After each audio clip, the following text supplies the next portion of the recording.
Saviez-vous qu'au Mexique et dans toute l'Amérique latine, des milliers d'hommes marchent chaque année avec une bombe à retardement dans le corps? Je parle du cancer de la prostate qui est souvent détecté lorsqu'il est déjà trop tard. Je suis la docteure Laura Jones et après plus de 15 ans dans le secteur de la santé, j'ai vu des cas qui brisent le cœur. Des hommes qui ont ignoré des signaux évidents, qui se sont dit « ça ne m'arrivera pas » et qui, quand ils ont enfin franchi la porte du cabinet, avaient une maladie avancée. Écoute, les statistiques montrent qu'un homme sur 8 développera un cancer de la prostate à un moment de sa vie. Je ne te le dis pas pour te faire peur, mais pour t'aider à te protéger.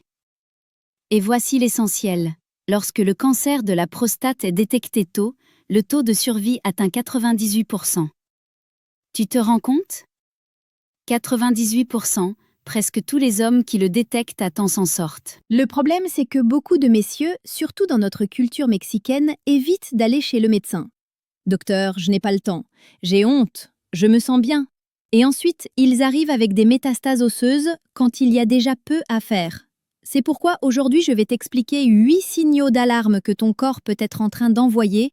Tous ne signifient pas cancer, mais ils indiquent que tu dois consulter un urologue au plus vite. Avant d'entrer dans les symptômes, je veux préciser quelque chose de très important. Je sais que plusieurs d'entre vous se disent « Je suis jeune, j'ai la quarantaine, ça ne me concerne pas ». Laisse-moi être clair, le cancer de la prostate n'est pas seulement une affaire de petits vieux. Le risque augmente après 50 ans, oui, mais compte aussi ton histoire familiale, ton mode de vie et ton origine ethnique. Même ce que tu manges peut jouer. Alors s'il te plaît, même si tu te sens en pleine forme, accorde-moi ces prochaines minutes. Cela pourrait être l'information la plus importante que tu entendras de toute l'année. Signal 1. Fréquence urinaire et nicturie. Uriner très souvent et se réveiller la nuit pour aller aux toilettes. En termes médicaux, on parle de nicturie. Je comprends que beaucoup prennent leur petit café toute la journée, leur petite bière le soir. Et bien sûr, on urine davantage, c'est normal. Mais il y a une différence. Si auparavant tu allais aux toilettes toutes les 3 ou 4 heures et que maintenant tu y vas chaque heure ou heure et demie sans avoir changé ta consommation de liquide, c'est un signal d'alarme. La nuit est déterminante. La plupart des adultes peuvent dormir 6 à 8 heures d'affilée sans se lever. Si tu te lèves 2, 3 ou 4 fois chaque nuit de façon habituelle, ce n'est pas normal. Ce n'est pas juste parce que tu as pris une tisane avant de dormir. Il se peut que ta prostate grossisse et comprime l'urètre, le petit tuyau par lequel sort l'urine. Quand la prostate augmente de volume, elle comprime et ta vessie ne se sent jamais complètement vide, d'où l'envie constante d'uriner. Attention, cela peut aussi n'être qu'une hypertrophie bénigne de la prostate. Ce n'est pas toujours un cancer, mais cela nécessite une évaluation médicale pour savoir ce qui se passe. Ne reste pas dans le doute. Signal 2. Douleur pendant l'éjaculation. C'est l'une des questions les plus fréquentes au cabinet. Je sais que c'est un sujet délicat. Beaucoup d'hommes n'en parlent ni avec leur partenaire, encore moins avec un médecin. Mais écoute bien, la douleur pendant les rapports intimes n'est pas normale, point. Elle peut se manifester comme une douleur aiguë au pénis, une sensation de coup d'aiguille aux testicules ou une gêne profonde au niveau du rectum ou du bas-ventre. Parfois cela dure quelques secondes, d'autres fois cela persiste des heures. L'intensité varie. Certains disent « c'est léger », d'autres « je ne peux même pas avoir de rapport à cause de la douleur ». Cela peut survenir à cause d'une inflammation de la prostate ou d'une tumeur qui comprime les nerfs de la zone. Chez les hommes jeunes, après de longues périodes sans activité sexuelle, cela peut apparaître de façon occasionnelle et être normal. Mais si tu es plus âgé et que cela se répète, fais-toi examiner. Cela ne disparaîtra pas avec un simple antalgique. Signal 3. Sang dans l'urine ou dans le sperme. On parle d'hématurie pour l'urine et d'hématospermie pour le sperme. Du sang là où il ne devrait pas y en avoir est toujours un motif de préoccupation. Toujours. Une tumeur prostatique peut grossir et comprimer des vaisseaux sanguins voisins jusqu'à les rompre, ce qui fait apparaître du sang. Parfois, c'est évident. D'autres fois, cela ne fait que teinter l'urine de rose. Dans le sperme, cela peut passer inaperçu. Certes, cela peut aussi venir d'une infection urinaire, de calculs rénaux ou d'une inflammation. Mais tu ne peux pas le savoir sans consultation. Il faut des examens et une évaluation. Si c'est un cancer et que tu laisses traîner, la tumeur continuera de croître et, avec le temps, le traitement deviendra plus complexe. Signal 4. Douleur en position assise. Tu regardes la télé, tu travailles ou tu conduis et une douleur apparaît dans le périnée, la zone entre les testicules et l'anus, ou une gêne dans le bas du dos. Ce n'est pas la douleur musculaire classique, elle est sourde, constante et rien ne la soulage. Quand la prostate grossit ou qu'il y a une tumeur, elle comprime les structures voisines, nerfs, muscles. S'asseoir devient alors inconfortable, voire douloureux. Certains patients me disent qu'ils s'assoient de travers ou préfèrent rester debout. L'adénocarcinome prostatique, le type le plus courant de cancer de la prostate, entraîne souvent ce genre de gêne. Si cela t'arrive, ne l'attribue pas seulement à l'âge ou au travail. C'est ton corps qui dit que quelque chose ne va pas. Signal 5. Douleur osseuse, métastase. Là, on entre dans du sérieux, car cela suggère que le cancer s'étend. Douleur au dos, aux hanches ou à la poitrine. Quand le cancer de la prostate métastase, sa cible préférée, ce sont les os, colonne vertébrale, hanches et côtes. Ce n'est pas la douleur habituelle due à une charge lourde ou à une mauvaise nuit. C'est une douleur profonde qui ne cède pas.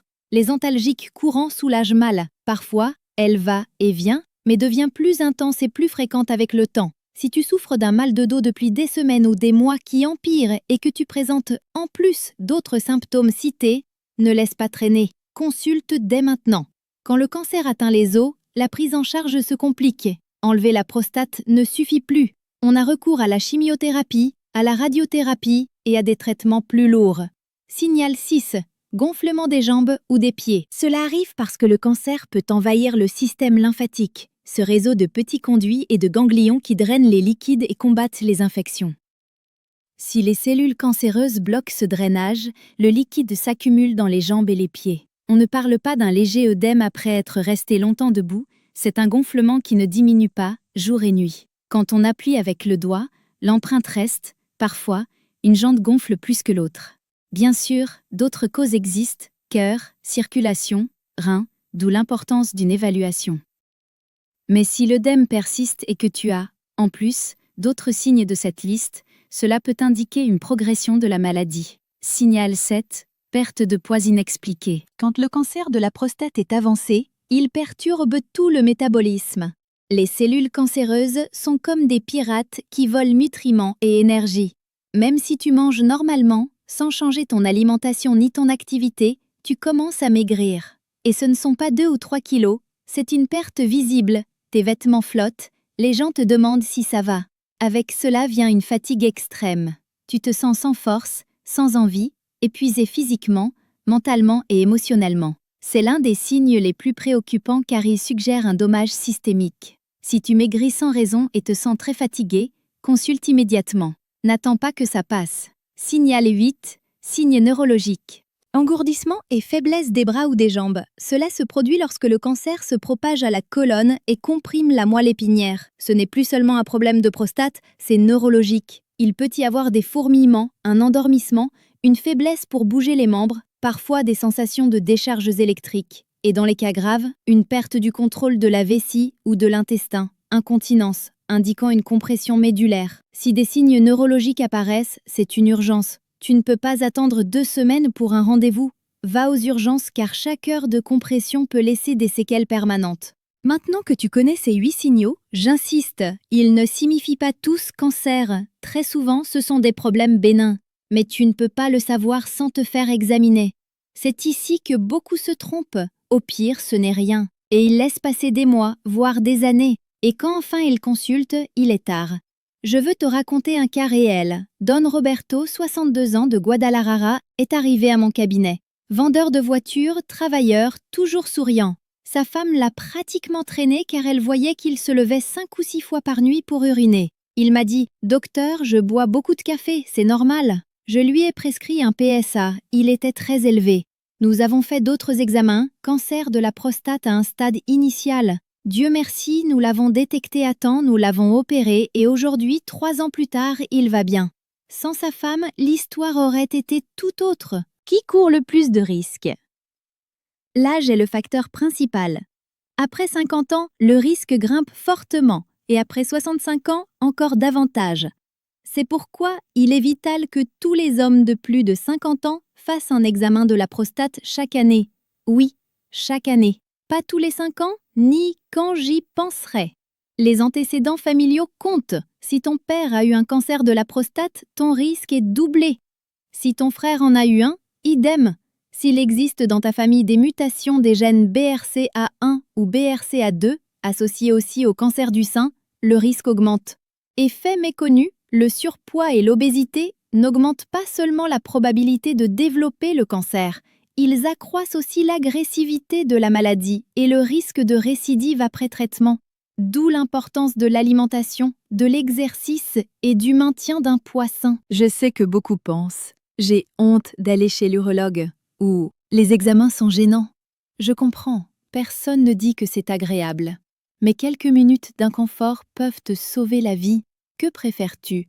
Un examen de 5 minutes ou des années de chimiothérapie, de chirurgie et de douleur? La réponse est évidente. Pour les femmes qui regardent cette vidéo, je sais que beaucoup d'épouses, de filles ou de compagnes cherchent des infos pour leurs proches. Un conseil.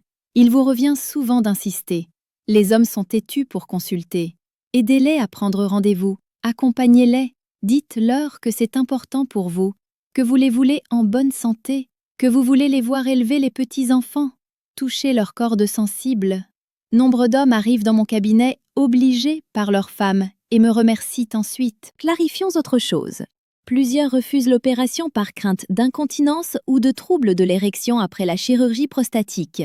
Oui, ce sont des effets secondaires possibles. Mais 2 points. D'abord, cela n'arrive pas à tout le monde. La technologie a énormément progressé. Chirurgie moins invasive, robots, techniques de préservation des nerfs. Ensuite, plus le cancer est détecté tôt, moins le traitement est invasif. Parfois, la chirurgie n'est même pas nécessaire. Il existe la radiothérapie ou la surveillance active. Pour cela, il faut détecter tôt. Que faire si tu te reconnais dans un de ces signaux? Ne panique pas. Prends rendez-vous avec un urologue au plus vite. Je sais qu'au Mexique, obtenir un spécialiste peut être difficile, surtout dans le public. Si tu peux consulter en privé, fais-le.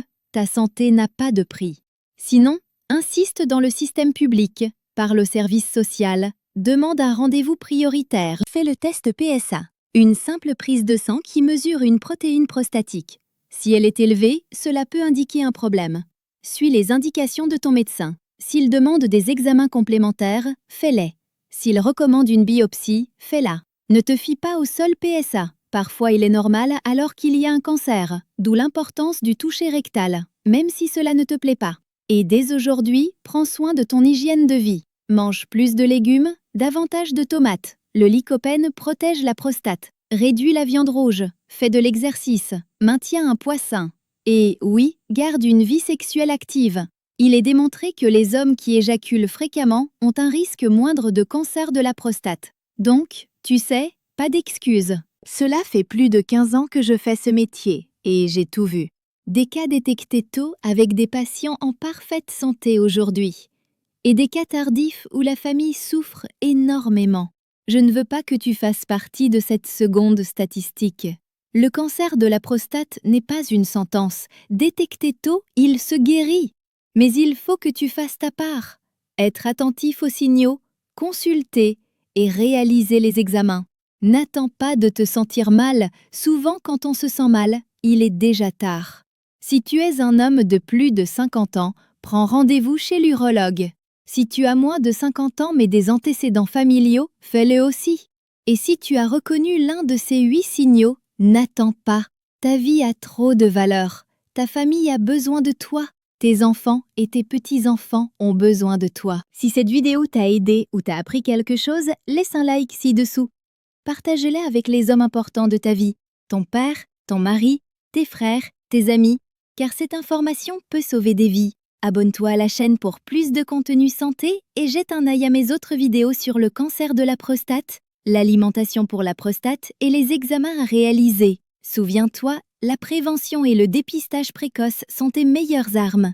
Ne laisse pas la peur ou la gêne t'empêcher de te protéger. Ta santé est entre tes mains. On se voit dans la prochaine vidéo.